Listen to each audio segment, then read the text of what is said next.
Hi, I'm Justin. Also, I hate the way my voice sounds, so if you can do whatever Photoshop does to voices, make me sound awesome. And this is my lovely friend, The beauty in the eyes of the beholder, and it's just about getting into the seat of being the beholder. Hayley. I don't think you have to be particularly perceptive.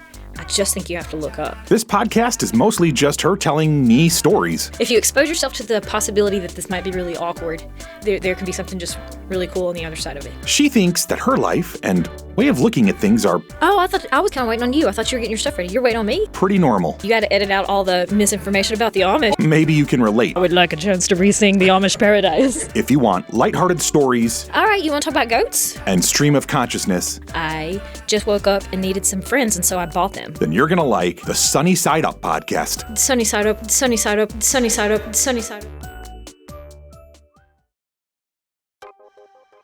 So, if you're at all like me, you may feel that you're living in a world that can be a bit overwhelming and confusing at times. I'm also a huge fan of podcasts, documentaries, docudramas, stories, and of just information in general. Between all of that and the social media and news, sometimes our brains can feel like they're on overload. Hayley and I hope that this podcast can be something of an antidote to all of that. Like little jello shots of joy and distraction. None of it is too serious or really too informative. Mostly it's just two friends who have conversational chemistry talking about whatever enters the minds of relatively ADHD people. We hope you enjoy. Well, and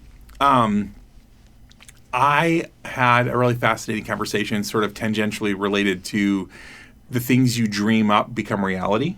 So let's say indeed these UAPs really are, the top 50 smartest people in the United States inventing some crazy whatever ships that fly 5,000 miles an hour, go into the ocean, stop and turn it down, whatever.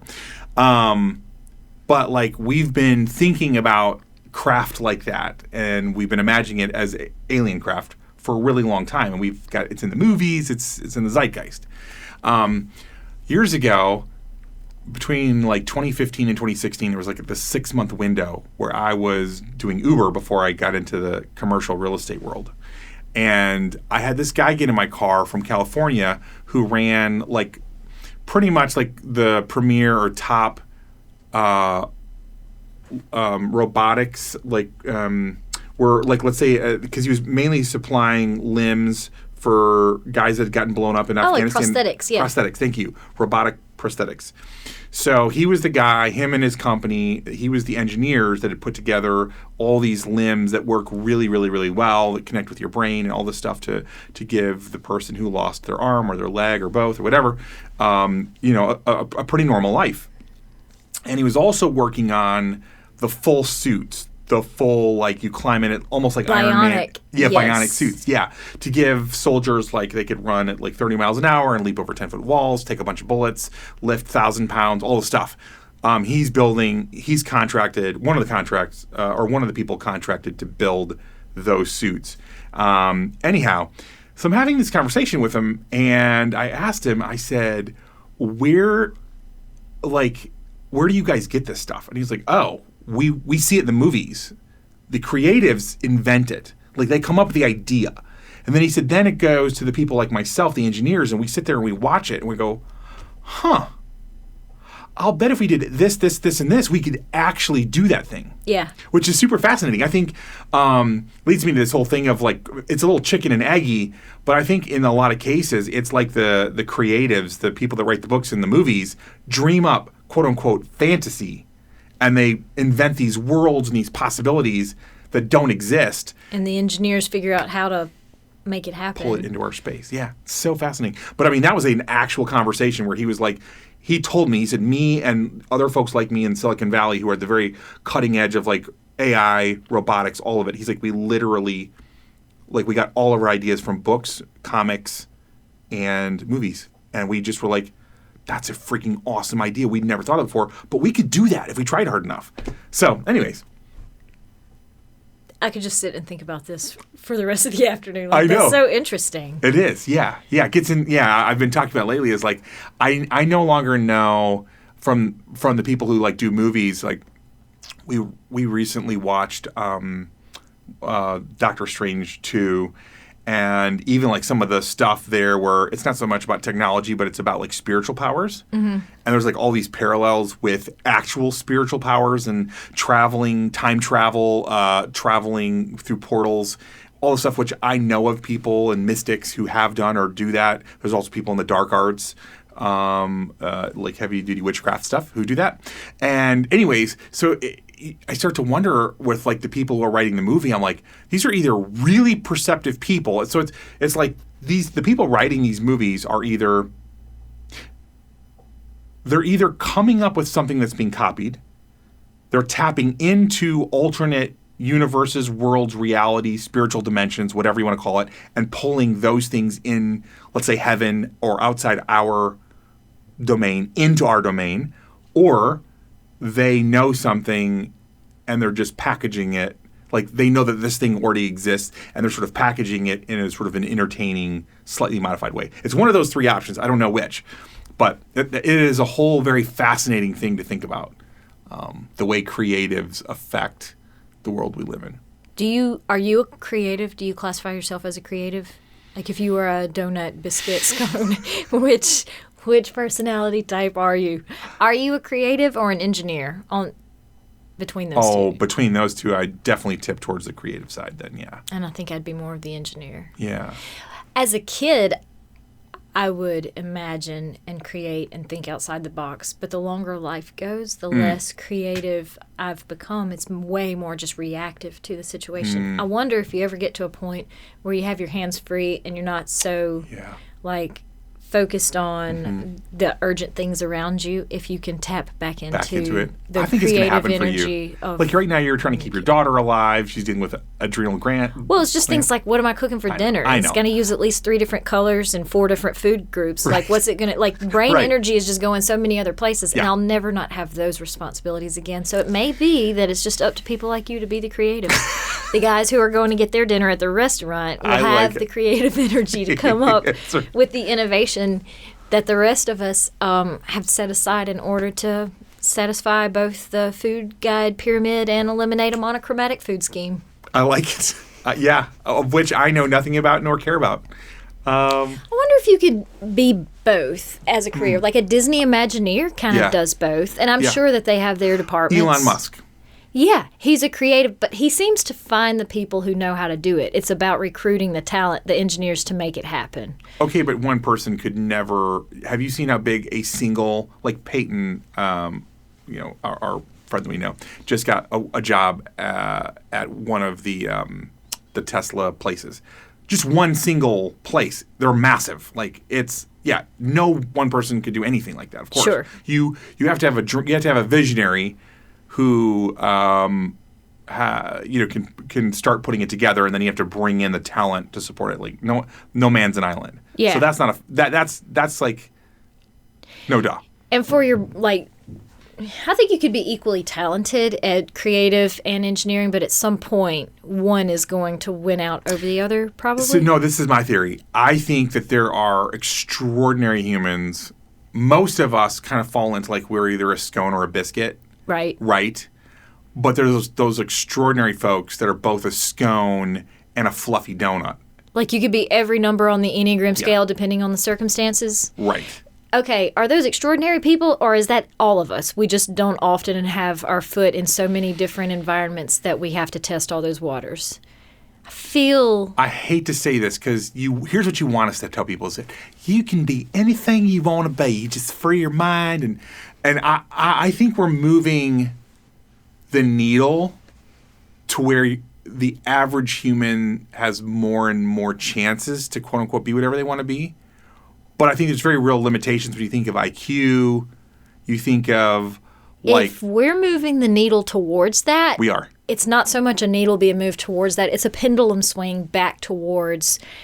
Because I think the Industrial Revolution...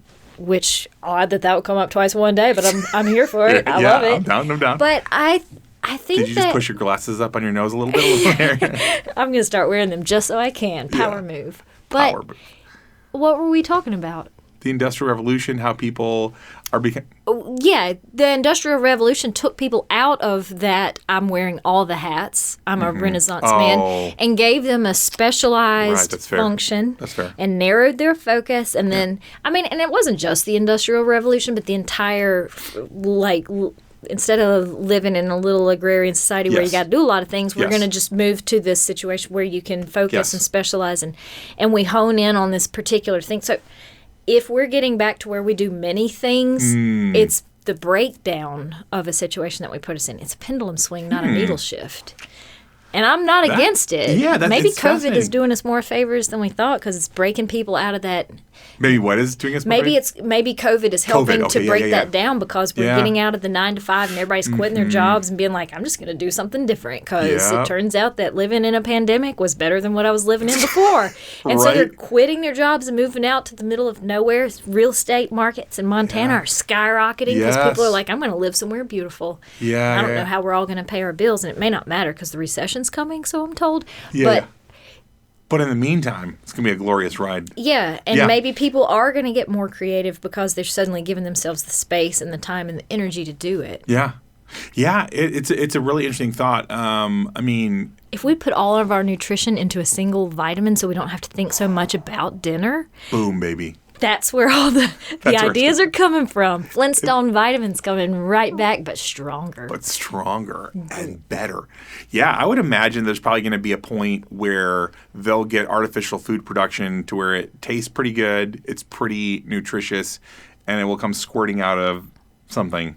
And then cooking could become sort of optional. Like driving will become optional at some point, right? Like you get into an automated vehicle in the next 30 to 40 years, it takes you wherever you want to go. You absolutely do not need to drive. Tesla, back to Mr. Well, now that our commercially grown foods and fruits and vegetables and everything, all of our commercially grown foods are so much less nutritious. We're going to have to rely more and more on these supplements. So bring on the easy squirt packages of nutrition. Right? Yeah.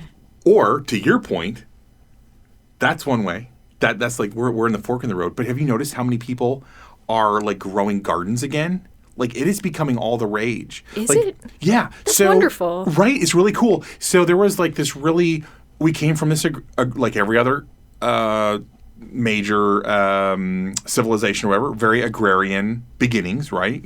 Farmlands and farms and whatever. Of course, we had, we industrialized pretty well, but whatever. There was still, most of it was farmland. And then we moved heavily to where almost none of us were on farms, like a teeny fraction. And so part of like the capitalistic idea of showing off your wealth and prosperity was like these nicely groomed yards where, dad would push mow on Saturday and, mama planted flowers in the beds. And it was all about just making it look pretty, but there's no like beneficial. Functional, right. It was all about aesthetics. Well, now you're seeing this push, like all kinds of people everywhere. Like people in high rises are doing grow boxes on their little balconies or on the roof. And people are really, like everywhere I look and turn to across like racial and ethnic and religious, whatever, are all like, I want to grow a little garden. I want to have a little patch of land. I want to be part of like the urban community gardening thing. So many people. So there is That's a good shift. It is a good shift, yeah. As long as we give everybody access to land, because here again, only those with the resources will have the luxury of satisfying that primal urge to grow something. I have no primal urge to grow anything. I can't stand growing things. You could be my friend. I will grow the things, and then wait. You don't cook either, so you don't have any. You don't have any. I need one more person in this triangle, in this love triangle. I need the person to grow it, the person to cook it, and then I'll just consume it. What's wrong with that? I feel like I'm bringing. Not a thing is wrong with that. Yesterday, maybe the day before, neighbor drove up and dropped off a bag with potatoes, squash, cucumbers, and honey from their backyard. Yummy. And honey. Yes. I love that. Because, cucumbers and squash, no offense, okay. But honey.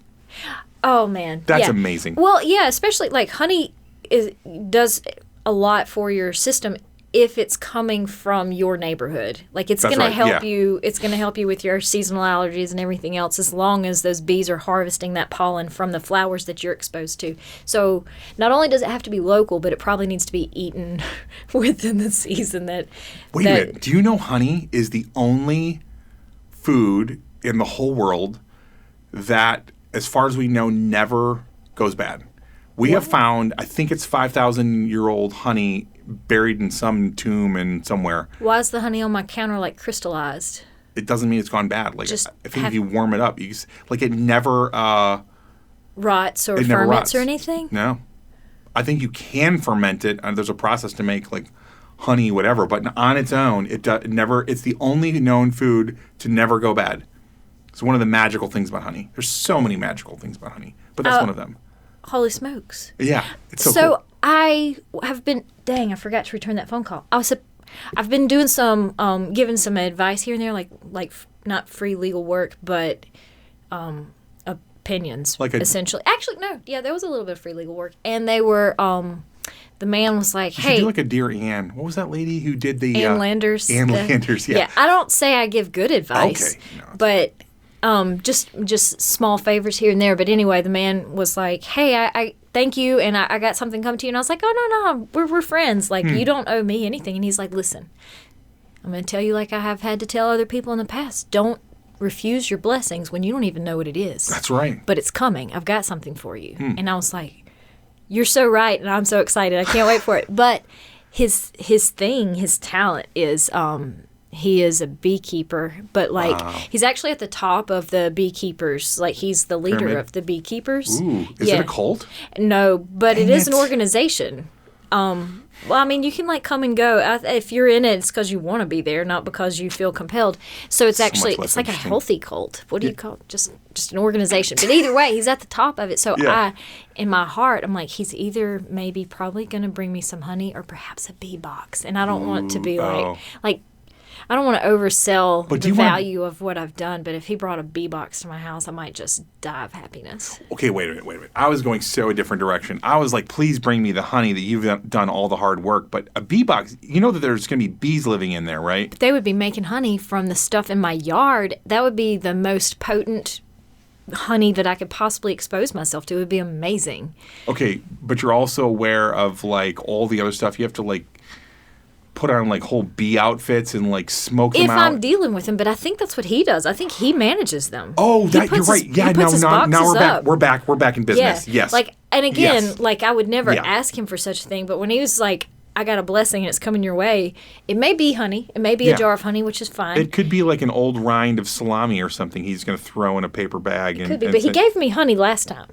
So he's it's hard to step down the blessing once you've already set my blessing expectations. Right. You told me not to dismiss it, so my hopes are high. But what if his gesture was to bring a bee box and put... It would be amazing. That would be amazing. Yeah, we actually thought about here on this property how cool it would be to basically somebody like the dude who's at the top of the beekeeping pyramid and is just desperately looking for more places to shove their bee boxes. This would be an excellent place because, and also there's government grants. If you will put this on your property, there's usually grants that cover this. But if you would like more information, I will put you in touch with my bee guy because he's the top of the state Beekeepers Association, I think. So I'll just... Maybe he'd know, once you reach that level, the top dude in, Georgia beekeeping. It's the dark vehicles driving to the back of the military compound. They know things, and they know people. Yeah. I will ask him. He's a source. He's a source.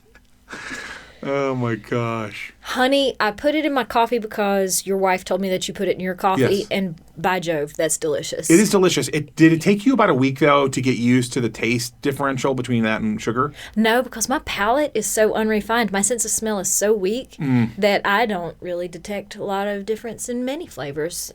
Only occasionally do I have a really sensitive palate. Most of the time, I can just... As long as the texture's right, I can eat almost anything. Wow. Blessing and a curse. Yeah, yeah. But aside from putting it in coffee, I will also dip my fried foods in it, which is a super southern thing. I like that. Yeah, it's really, in the really honey? Good. Oh, yeah. I like that. When you go to a fried chicken restaurant or whatever, they'll often offer it as a side, even Chick-fil-A. Yes. No, it's delightful. Yeah, on chicken, on fries, especially on... especially in sweet potato fries. You dust it with a little bit of cinnamon, and then you drizzle honey on sweet potato fries. That sounds amazing. Oh, my gosh. Yeah, that sounds really good. And, I mean, a lot of Chinese food, there's a couple of dishes that use honey. So it's it's not even just a Southern thing, but... Yeah. A thing that is also, I thought Southern, but not necessarily just Southern. So I told you my brother moved to Colorado from Mississippi. Yeah. And whenever I went to visit him, I stopped and bought a bag of boiled peanuts to take to him, which you're from. I mean, you spent time in Florida, so North Florida is no different than Southern Georgia, Mississippi. Like we boil our peanuts. We do everything with our peanuts. Okay. So my brother is in his downtown Denver office, and he brings some boiled peanuts to the office, and the guy down the hall is like, "What? You eat boiled peanuts also?" Because nobody else in Denver is eating boiled peanuts.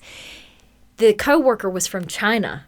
No. Yes, I believe he was in southern China, and so there are rednecks everywhere. They boil their peanuts, and he said the difference, they do a lot more emphasis on the seasoning and like flavoring them, but Cajun boiled peanuts are a thing where we live, so it's not unheard of. It's just not our it's not our strong suit, I guess. But the aside from that difference, it was interesting. Like, where else in the world are people boiling their peanuts? We need to know. That's a really good point. Yeah, they should have like a peanut boiling convention of globally. The world, like an Epcot Center thing, like Canadians. And then watch, the Canadians are going to show up, and you're going to be like, again, you guys have the most boring. You have nothing to show for a purist approach. Like, yeah, it's like literally, it's a peanut in some boiled water. Like, you guys could have done better. And then you've got, the rednecks and the Chinese. The Cajuns can hold their own, man. Yes. I don't know if you've met people from South Louisiana, but they know what's up, and they are a force to be reckoned with. They are. I rate the best